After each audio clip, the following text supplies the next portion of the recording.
Mick, this is a time in the Rolling Stones' life when they're going through a lot of changes, in the sense that you've got people playing with the group now that in performance that are new to the group. Yeah. You've got a new record company. Yeah. And you're preparing to move to France. Yeah.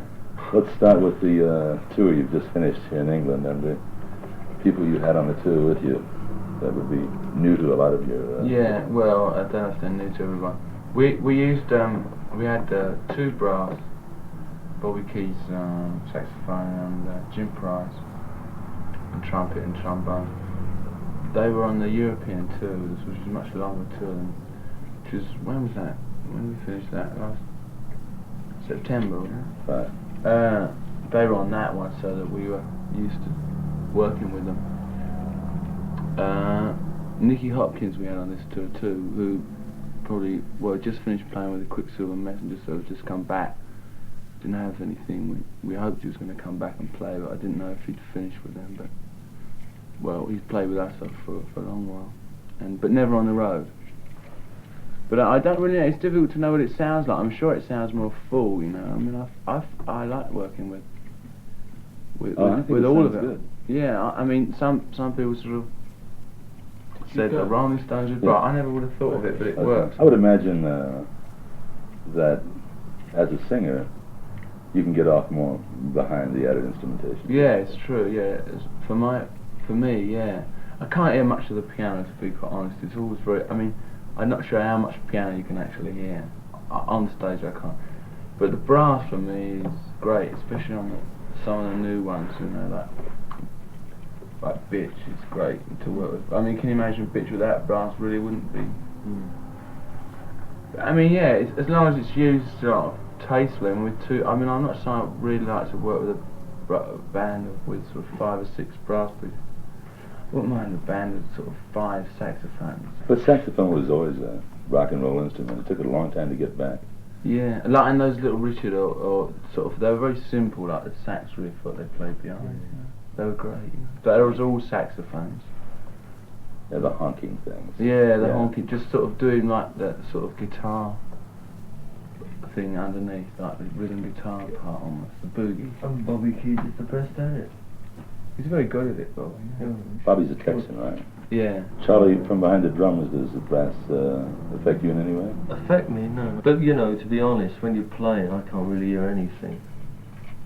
So that's why I can never serious when someone said, you weren't as loud tonight as you were last night. I mean, that might well be a fact, but it's also, you know, I don't know. With this band, anyway.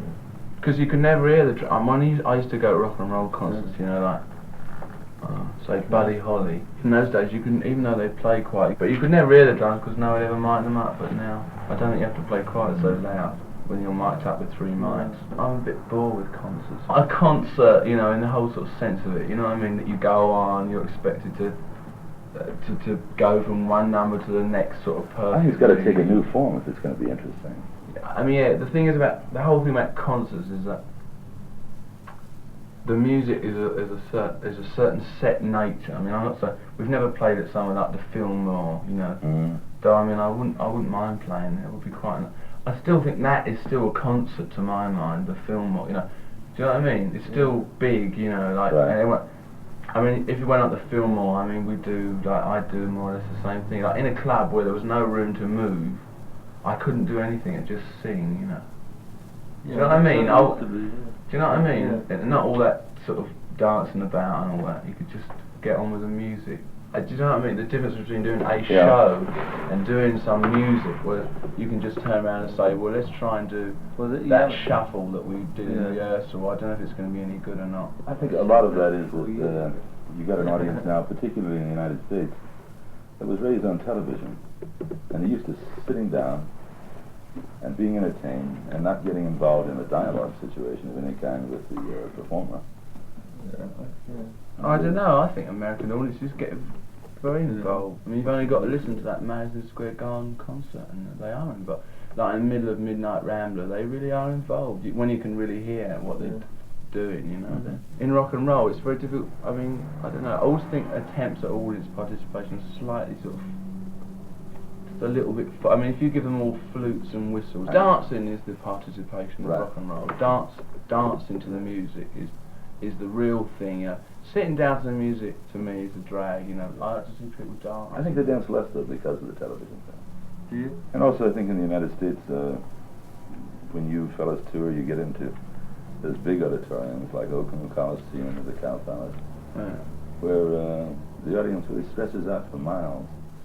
Sometimes I like to see a play like San Francisco Opera House, Yeah. which is really constructed acoustically. Yeah. But those opera houses are all incredible for acoustics. Yeah, I'd love to do that. It's quite hard, really. And the thing is, if you're playing a small theatre, I mean, fortunately, or maybe not, I mean, I don't know, more than, say, 2,000 people want to see the Rolling Stones in one town. Quite often they do, these days. And also you get into a situation, I would imagine, where it's an expensive show to take around. And to start Well, playing you've got to small make it, theatres. yeah, it is. I mean, you've got to make it cheap. I mean, in Yeah. other words, the presentation's got to be, the lighting's got. But the thing is, if you play in the theatre, you've got all that lighting and everything, so you're cutting down your expenses. But I mean, obviously, there isn't that much money. If you're going to do one night, I mean, the transportation of say, 2 acts plus the Rolling Stones, plus any lighting, plus the sound facilities, is playing in 2,000 seaters. Well, you will be. I mean, like this last English tour and the European tour, where we didn't make any money at all. We lost money on the European tour, and we'll make just a little bit on this, £200. Well, you've gotten into About that, yeah. about that. Which I'm donating to the underground. But you've gotten into aspects of controlling the theatre part of your performance in the sense that you take your own sound people, you take your own light people. Yeah, we've got to start cutting this down, because it just gets so expensive. I mean, we've really worked, and then at the end of it, we've got people saying, "Well, I paid too much to get in," and then I'm saying at the end of it, "Well, we spent it all in transportation." Do you know what I mean? I Right. mean, that's what happens, And people are amazed. They said, "Well," especially that European tour, which was, the ticket prices were rather high, but we actually had nothing at the end of it, because we had we had a bigger crew, and I mean, it was a much bigger sort of presentation than anything we've done in America, and the places weren't as big and the tickets weren't as expensive, so we came out with nothing. Which we knew before we started was going to be it, but you can't do that all the time, You still enjoy performing though, right? Yeah, I do. But I don't want to do any more shows until we've got a completely new act. So it's not act, I'll say act, but I mean completely new songs, all different.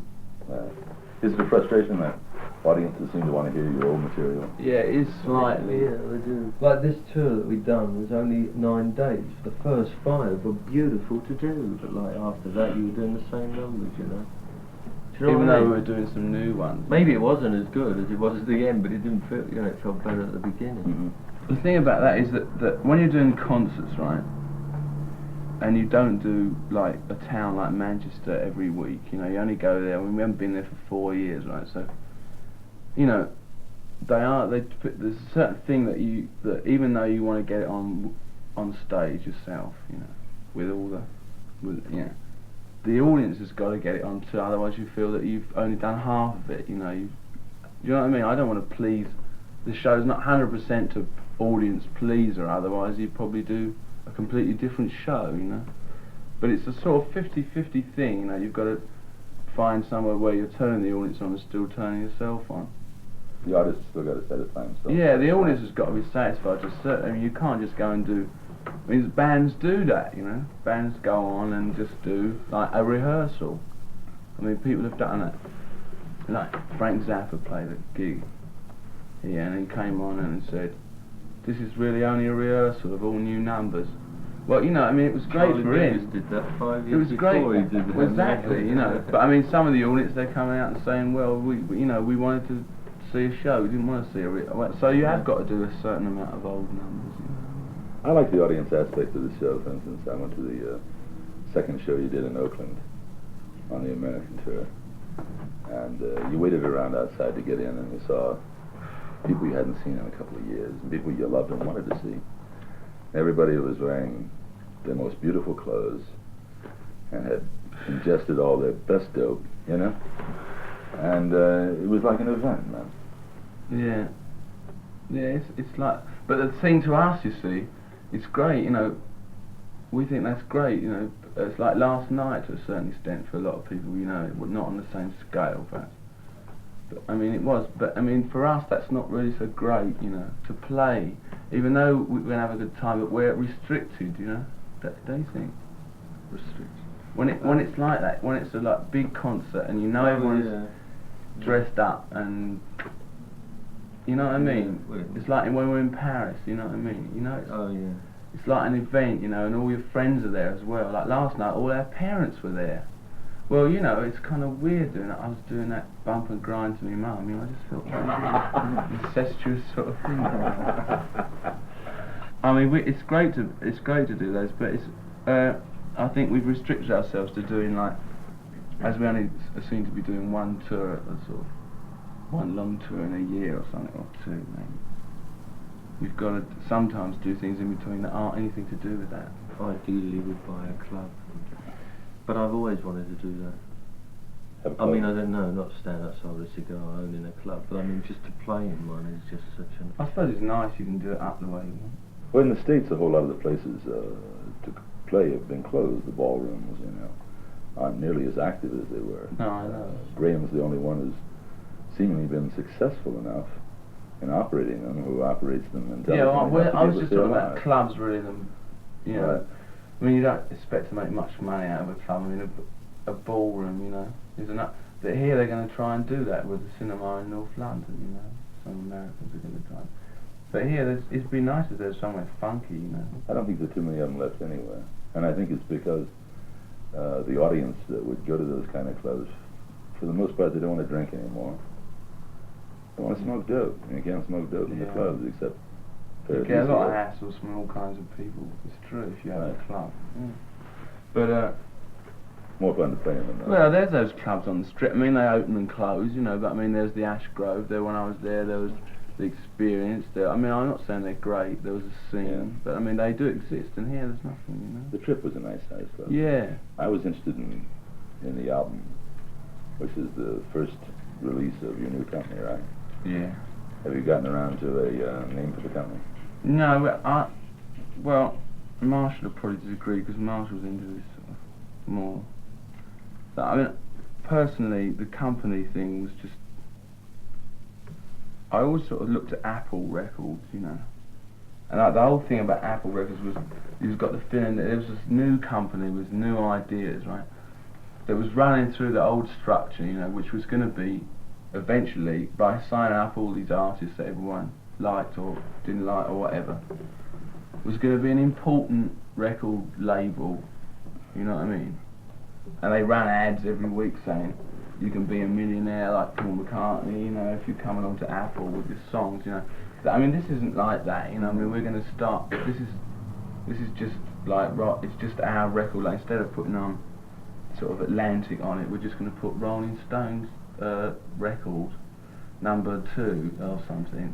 This one's called Sticky Thing. I mean, we're not going to try and make some big corporate image and try and build a sort of skyscraper in the corner of Savile Row, you know. I mean, we really not interested. I mean, you know, it'd be nice if we can have like another act on the label, you know. I mean, because we've got these very nice people working there and we don't give them enough product to keep them busy. But I mean, if it all goes well, we'll see how it goes, you know. But it's not. We're not going to launch it like that, you know. We're not out spending a fortune of money and all that, you know. We just decided we'd rather have a name on the label than anyone else. But people needn't start sending you tapes that come around. I mean, the only thing is that if anyone comes along with a great sort of thing, you know, I mean, we'd love. Be great if we can have it, and we make sure they get paid, you know. That's all. Do you have in mind any act to record other than the Stones? True. No, I don't. I really don't. I don't have any bands. I mean, new bands, you know what I mean. And if any sort of established band wanted to sort of get into a thing, you know, when their contract was up, you know, if they could. It'd be great if we had one other, you know. I would imagine you could attract them because I think there are probably a lot Oh, of yeah. good groups around. But we ain't just going to take, like, you know, when we've got limitations in the amount of people we can handle, you know. Right. You know, we don't want, obviously, you know, to have good people. We're not rushing around. I mean, that's what I'm saying. We're not going to take ads and say, you know, send us your tapes, you know, we can put out 30 records a week, Right. you know. I mean, we're just going to Because when it gets to the point where you don't know the people in the office or the people who are No, working man, for we you, just want to keep it as a takes all the very fun out of it. small thing, yeah, operation, which we can handle. Like in the first year, we could really be nice if we had, like, including the Rolling Stones, like 3 good acts would be great, you know. But if we only have 2, well, we only have 2, you know. But I don't think we could handle 7. We don't want to. You Right. know? And But I you think mean- the group going to make an album on their own? Or are you going to get into that? Yeah, I think maybe we will. I think Mick Taylor wants to make an album of his own. Charlie has got his own little thing. It was fantastic. But nobody liked it, you see. And it was, you know. So what do you do? I mean, even I couldn't sell it. You know, Even I mean, you? Klein wouldn't. Well, yeah, I thought I could. You know, I thought he'd have it. I thought he'd get better, but I couldn't do it. I had to give it back to the guys who I made it with, because it was just either rubbish or great. I don't know. So I would never. I mean, I like. There's a few just things that I like to do, like certain kinds of that I personally like. Certain kinds of folk music I personally like. Well, in the new LP, I think you get into areas that are relatively new to the Stones. Things that you've touched on before, but expand now. The country things. There's one country song. We usually do one country song. I suppose this country song's a bit sort of exactly a country song, more than the I others. think more than the others have been. It's pretty straight country, really. I think you sound like you come from Georgia on it. You got that now. And there's that. good cheap imitation. Is that what you Yeah. say? Or good expensive imitation. It better be expensive. Carry on, Tom. No, I think it's a good interpretation of what you hear. You know, we're all a product of that. Yeah. kind Oh, of it's fine. experience. Yeah, Just say when the you wrong do thing. like country songs, you know, you're bound to sound like a band from Georgia because they do it best, I always say. Well, that's just the way I feel about it. Right.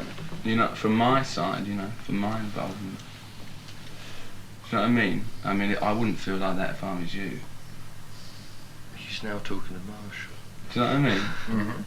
Marshall's not Marshall, you don't want to speaking. run a big record company. It No. could be a drag. You've done that. Don't want to. Yeah. We just want a few artists. But I mean, I was playing down the artists because I'm not running around looking for artists. You know what I mean? Marshall obviously that's his. I mean, my thing is just the Rolling Stones. You know what I mean? Not to sit in a boardroom, and that's why Marshall. I mean, I was speaking for myself. I mean, Marshall's more involved in the record company than I am. We Why? just want the Jimi Hendrix. I just want to make as many Rolling Stones records as possible. Yeah, well, we were going to do a thing with Jimi Hendrix. I mean, we were just gonna, we were sort of just going to talk about it. I don't really think even Jimmy was free to do it, but I mean, he wanted to, you know. You had a lot of different companies that wanted to distribute your stuff. I know Yeah, there was a great scramble around yeah. during the time you were available. How'd you happen to finally decide on Atlantic? Well, I thought they were the most sympathetic musically, quite honestly. Mm-hmm. They didn't offer us the most money. But I thought that they do the best job because I thought they're the only people that we met. Well, that's not true. They weren't the only people. I mean, there are several very, very good record companies in America. But I mean, Atlantic is one of those companies where the people at the top are still involved with the music. yeah. Well, that's the thing. You know, when I saw them still producing records, I thought that it's nice you can actually talk about music. Well, some people don't think that's a good thing, but I think they're very sympathetic musically. You know. Some of the other, it was funny. I mean, the whole thing was great. I wish I could tell you all the stories. I don't know whether I can. But You must have run into some great corporate soldiers, Oh, the kind that have never fantastic. heard a record, but have heard that the Rolling Fantastic. Stones make money. some great Must ones, have- especially in Europe. There are some fantastic ones. Some beautiful things. But everyone had their own line, which was so great, you know, about their own particular company. Well, I suppose they were true, some of them, but they were so funny, you know, and after about the first four I started to be cracking up laughing, you know. Some people would say, ours is the best record company because we have all the racks, and the next one comes, all the profit that we make is going to go to the revolution. That was, you know what I mean? Different ones, you know. They were so funny. There wasn't one real, there was no, I never got into sort of underground records. That sort of disappointed me in a way. In a kind of way. That there was nobody that was really doing anything different. I was disappointed about that part of it, because I sort of came to a point where we said, well, we can't do anything, you know, we don't want to really do anything, we just want to make the records, you know, which is, to me, fair enough, you know. If anyone can come up with an idea about how to sell records either cheaper, more efficiently, more, you know, without any censorship, blah blah blah blah. But there was very little of that, to be quite honest. There was nobody, and short of going out and hiring, you know, 100 people to start a new label of, you know, I mean, I don't know where to start. You know, you know, I know a little bit, but not much. I think there are a lot of groups that want to control their own record destinies to a greater degree, you know. But isn't that part of the revolution of workers taking over the? Well, yeah, no, but the thing is that there's so many. All the companies are large, and if they're not large, they're still using the large companies. I mean, in Europe especially. I mean, I know more about Europe than America, but there's no one really doing anything new. No, I mean, they're probably, but they never phoned anyway. You know what I mean? They never sort of asked, you know. I mean, there were small companies who were groovy, you know, but I mean, it was still going to be the same kind of number, more or less, you know, and it was still capitalism. It was still the same. I mean, and as everyone knows, I mean, unless you control the lines of distribution, that is capitalism, the distribution, as well as the capital. It's no good not being a capitalist if you still have to go through Capital or EMI or what, you know, or Columbia. If you're anti-capitalist, you can't go through Columbia or RCA.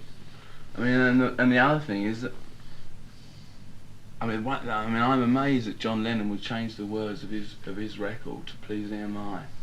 I'm amazed. I mean, we would never do that in a million years. We'd just walk out.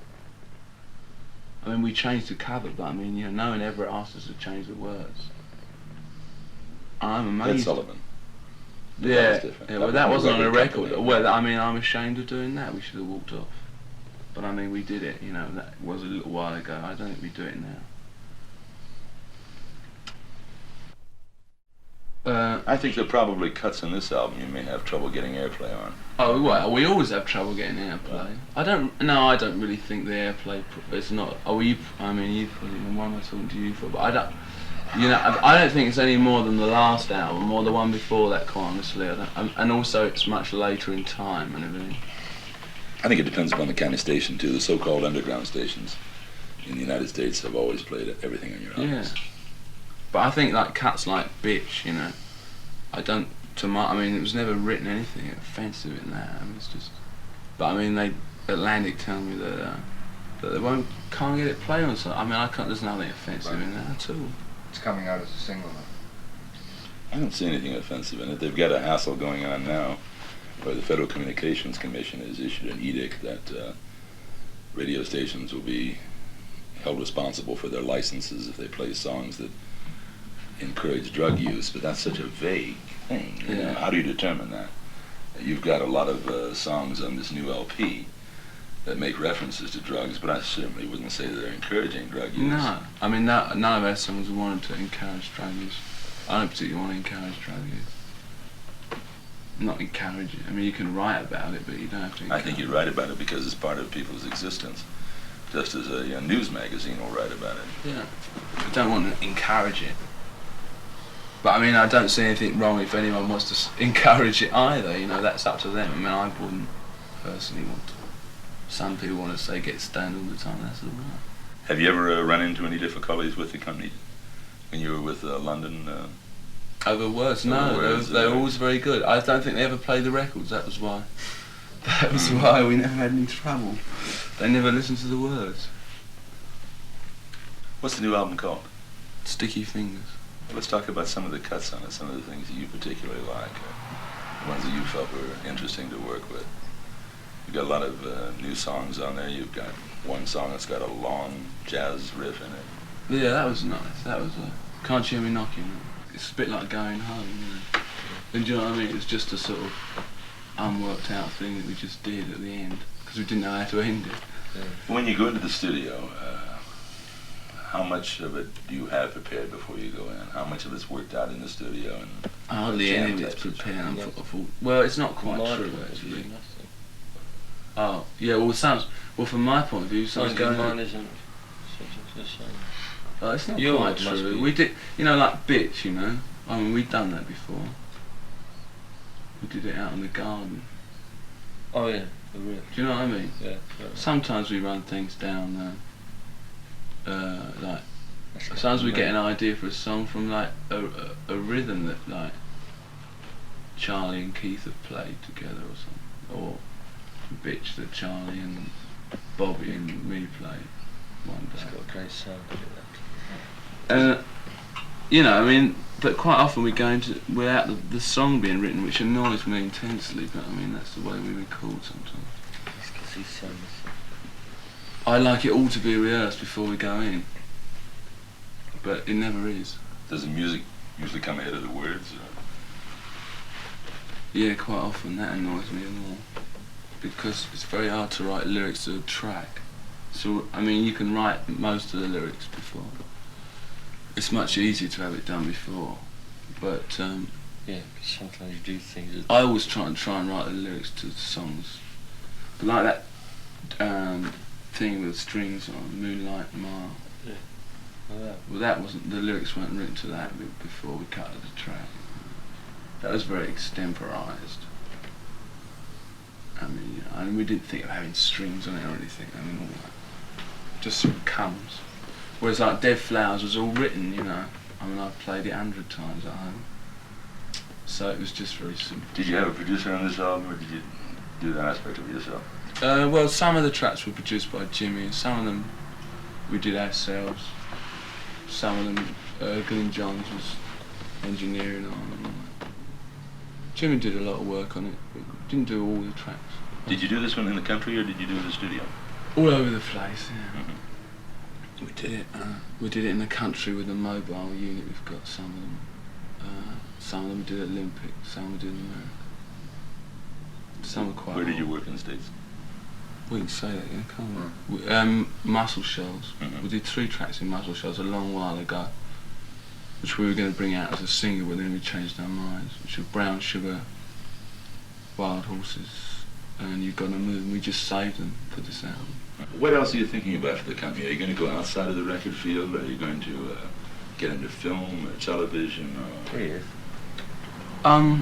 Yeah, there's a little thing I wanted to do for a while, which was we've got loads and loads of sort of weird film on the Rolling Stones for the last 6-7 years or more, 7 years. And I just wanted to make a compilation of it, you know, with an original soundtrack for a video cassette thing. So I thought it could be quite interesting film. It doesn't have to be all the Rolling Stones, but there's so much film that hasn't been. There's all that stuff in the Rock and Roll Circus. The Hyde Park thing. That some of that could be. You know, there's all kinds of things like that. You know, which you can take 5 minutes here, 5 minutes there. Why didn't you release that? It was released in this country. Was it? Yeah, in Europe, Mm-hmm. in France. It wasn't very good, I didn't think. I enjoyed it. It was a second. Well, I saw it in the cinema, you know, and it wasn't. Second didn't rate really jazz on a the summer day. sound was It terrible. was good television. Mm-hmm. I thought it was okay on television, but it was if you're going to look at it as as a thing. As a Jazz piece on of a work, summer's it day just- blew it to pieces, but it was done like that, you know, shots of the park first, and the bands come on, people, flashback, butterflies. There was the I mean, I event. think it was There was the good. event. You know, this is the thing about television. Like, there was the event one weekend, and then very shortly afterwards, there, you know, which everyone knew about, and thousands of people were attended. And then there was the TV show. Yeah. You know, which, you know, it's like a souvenir almost. But it doesn't work as a sort of.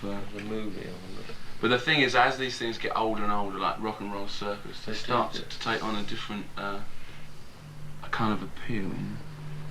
Yeah, but I don't think they feel lessons. It changes. No, it changed. I mean, no, the Rock and Roll Circus is almost an antique now, you know. So it adds things in it which are very funny, you know. Well, you've got all kinds of bits of film. I mean, we've got bits of film of us playing at Richmond.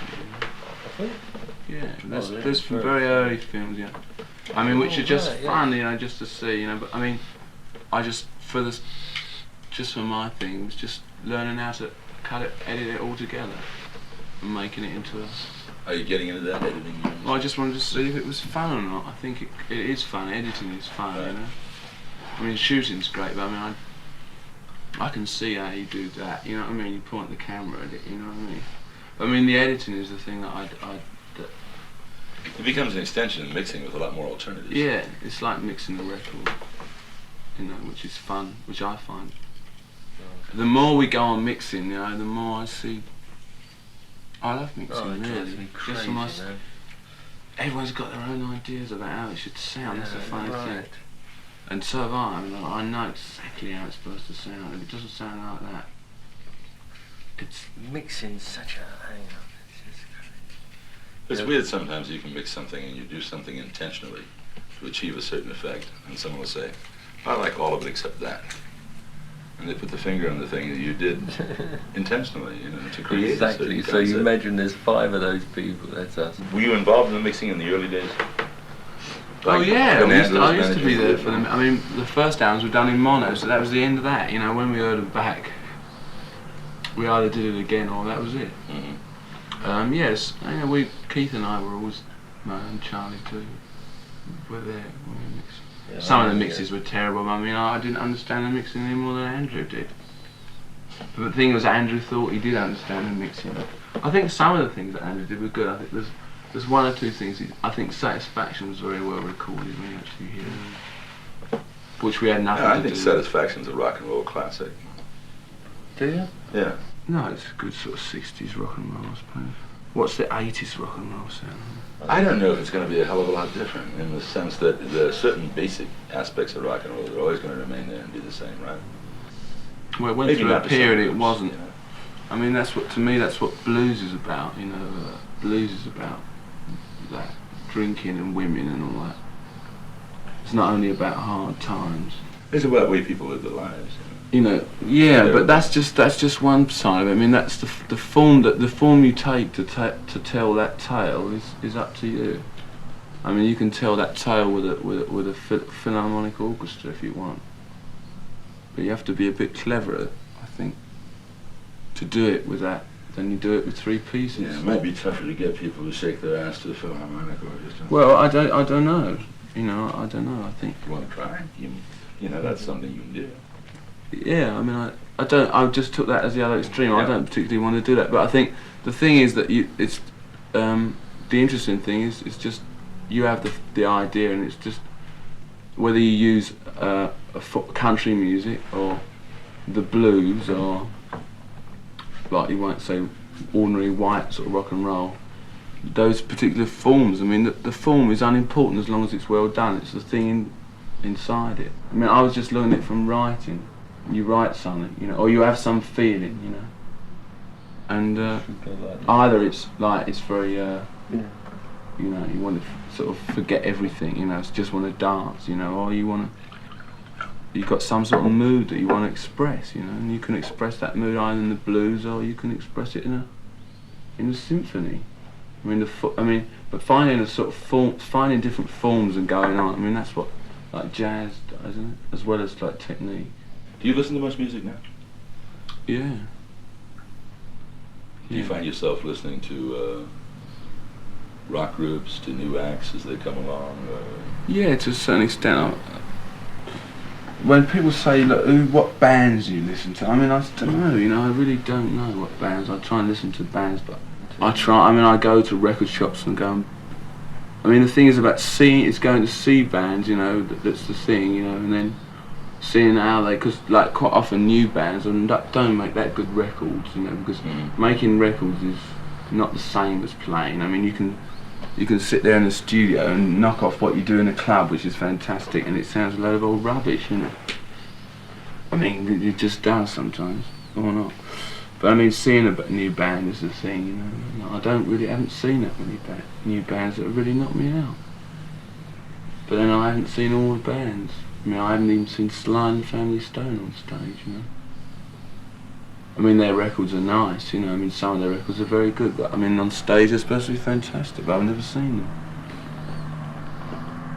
Yeah, I think there are a lot of good visual acts around, but sometimes very hard to bring them off on record because they get into that concept of, are you recording a group or are you making phonograph records, which are really We had that two different problem things. Well, that was yeah. when we that's right. started. We had that problem. Yeah. Well, we do. I We mean, there was a still- certainly a point where we decided that we just weren't playing. We were just making records. We weren't playing at all. You know, we were just doing something else. You know, which we don't do now so much. I mean, we don't do that as much. We tend to play. I mean, we can sit down and play that song from that album if necessary. You know what I mean? Because they're all sort of songs that we can play. But there was a point where you couldn't say, I mean, can you just sign us tracks of Satanic Majesties, and I can't remember how they go. But I mean, that was just like the studio stuff, you know. The Satanic Majesties was, wide step to the right or the left or whatever from what you had been doing at that time, and you didn't really go back to it. No, we didn't, but we were just wanted fed to up do with. it, yeah. We just were fed up with doing that because it's like we just felt that. No, there's a thing. What was before that? And we got very, very commercial. I mean, all the songs were very pop. Between Do you know what I buttons, mean? was it? No. I mean, they weren't very sort of rocky to mind. When you play them, they're so light, you know. But we just went freaking off in that direction. I don't know. Well, I think that was a period of time when a lot of people who weren't musicians were freaking off in a different direction. Yeah. So it fit in with the times. Yeah, it did. You know, I was alright as far as I was concerned. But you do get fed up playing just hard rock all the time, when I do. I mean, you can't do that all the time. You know what I mean? Especially if you think you know more or less how to do it. You want to try and do something that you don't know quite how it's going to turn out. And if it turns out shitty, well, that's too bad. There's a tendency that sometimes on the part of musicians to become bored with what they consider musical cliches at a time when the audience doesn't think of them that way, or the majority of the audience doesn't. If you didn't have that, you wouldn't have. Well, rock and roll, You such wouldn't as have Charlie Parker or whoever you want to look at like that. You know, you wouldn't have a Jimi Hendrix, would you? no, I mean Well, Jimi that's the Hendrix didn't just start, want to isn't it? didn't want to play blues all the time. I mean that, you know, because it restricted him. There's nothing wrong with the blues, but it restricted Jimi Hendrix. I always thought Red House was one of his best records. Yeah, I mean, I love Red House. It's never been released in America, I don't know. But Yeah, I think it finally was. yeah, I mean, yeah, but I mean, he could play the arse off if Seven. anybody Yeah. blues. I mean, I think he was as good a blues player as B.B. King is. I mean, I think he could do all that, standing on his head. You know, what I mean, and he knew it too. The form of blues and that is is stylized, like country music. It's very stylized, you know, and after a time, you want to break out of it unless you were brought up in that tradition. And none of us really were brought up in any of those traditions. So to us, they are forms, and rather than, well, we see them as forms, you know, rather than just playing blues. I mean, there are blues players. I mean, there are blues players that really don't like to get out of like 8 and 12 bars. You know, they really don't. But it was also in a situation where it never had an opportunity to become music for a majority because the airwaves were full of a lot of really bad rock and roll during parts of the Yeah, that was the late worst 50s, time. early 60s. I mean, some of it was terrible. There were some good artists though. I mean, like Buddy Holly. I mean, he doesn't sort of. You don't think of him as a blues artist, but I mean, he was hip to all that. You know. I think people's opinion changes. You know, you hear an album the first time, there's certain things that hit you for different reasons. Yeah. Go along with it. Quite often they're the ones you don't like later. Yeah, right. But And sometimes I'll hear a song that I've heard many times, but I'll be in a different situation, like riding in a car. I love to listen to records in a car. yeah. And you hear things that you never heard before. I hope the next album isn't so long coming out. No, we've got to get the next one out by September. Or is it November? Have you started on any of it yet? Have we? Yeah, we haven't done half of it. No, we haven't. I thought We had. chucked it all away. Oh, have we? Oh, see what I mean? Like we've done half of it 4 weeks ago, now we chucked it all away. So where do you stand? You just turn up. Get involved with that. It's all been thrown away, or the other half? Yeah.